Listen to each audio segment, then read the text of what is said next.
Hi, I'm Tamara Lee, the editor of Blackout Magazine, and this is your Blackout Report. So the first thing we want to get into is these executive orders. What do they mean? How scared should we be? How are they going to affect your everyday life? If you've been watching social media or the news, you have undoubtedly been inundated with reports about these executive orders that mandate everything from immigration to DEI to the LGBTQ community, specifically the trans community. So what do they mean?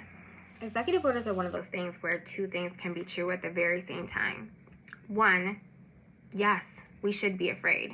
This basically outlines what this presidency is coming with and what the administration is going to stand on and stand for. But they are not a surprise. Just about everything found inside these executive orders are written into and aligned with the things written into Project 2025. Project 2025 was a document that came out during the candidacy where organizations and individuals were telling us to be careful about voting for Trump because this was what his presidency was going to be based on.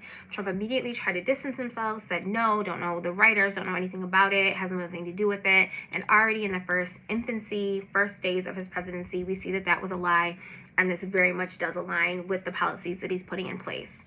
But two things can be true at the same time.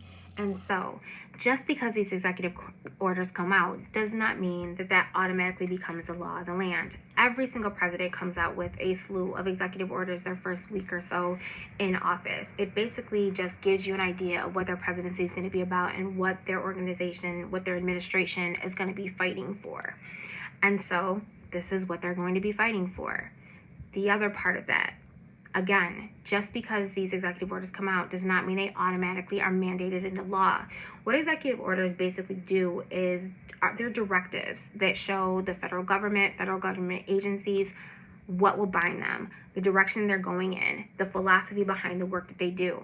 So that does mean that certain things will happen immediately that are going to affect you and your life, but it doesn't mean that it's automatically the law of the land. It doesn't mean that that's what's going to happen, and it doesn't mean that there aren't organizations ready and willing to fight for your rights and to make sure these policies don't go into effect. So what does it actually say? Trump's signed order states, and I quote, "It is the policy of the United States to recognize two sexes, male and female. These sexes are not changeable and are grounded in fundamental and incontrovertible reality. The order defines terms like man and woman based on whether a person at conception brings to the sex that produces the large reproductive cell or that produces the small reproductive cell."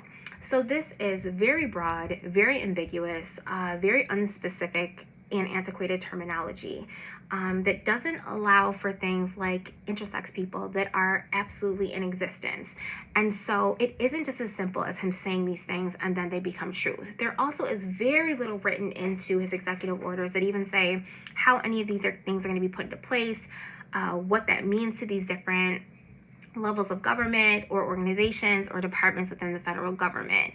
It is broad and sweeping, but it is not defined, and it is very difficult to enforce anything that isn't defined. But how is it going to affect your life, and what will take place immediately? So Trump's orders direct federal agencies to enforce laws governing sex-based rights, protections, opportunities, and accommodations.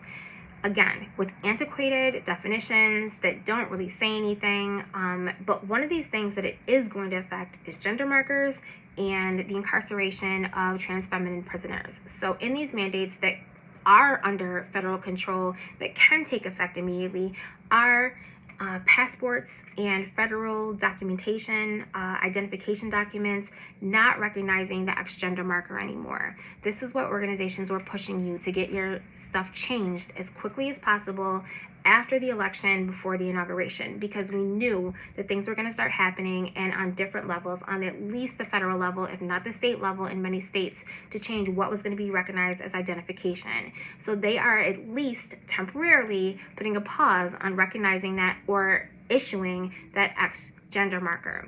Also, incarcerated federal trans feminine prisoners no longer will be getting their gender affirming care and medication, and they will also be housed with all male inmates. We know for a fact that trans inmates are 4 times more likely to be sexually assaulted than any other inmates in the system.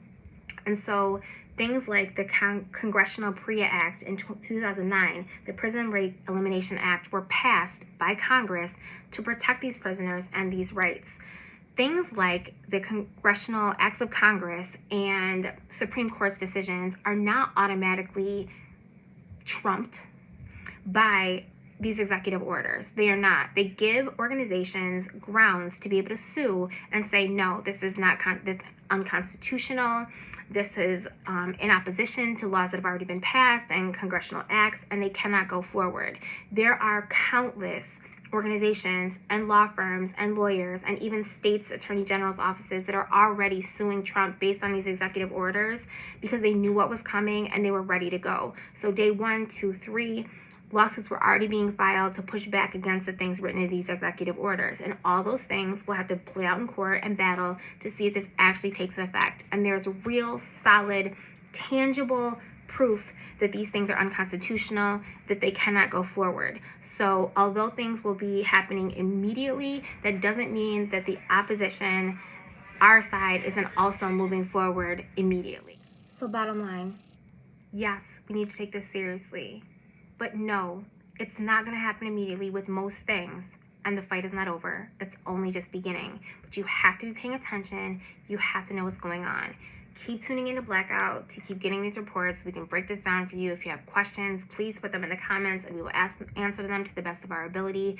But the biggest thing to remember and to hold on to is no matter what any of these mandates come out with, whatever is said in these executive orders, no one can tell you who you are.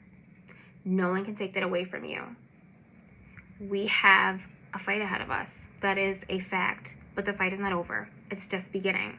Also, we don't know what's going to happen with any of these platforms. We don't know what censorship is going to look like. We don't know what ownership is going to look like. And we do not know how long they're going to last. So please make sure that you subscribe and read Blackout Magazine.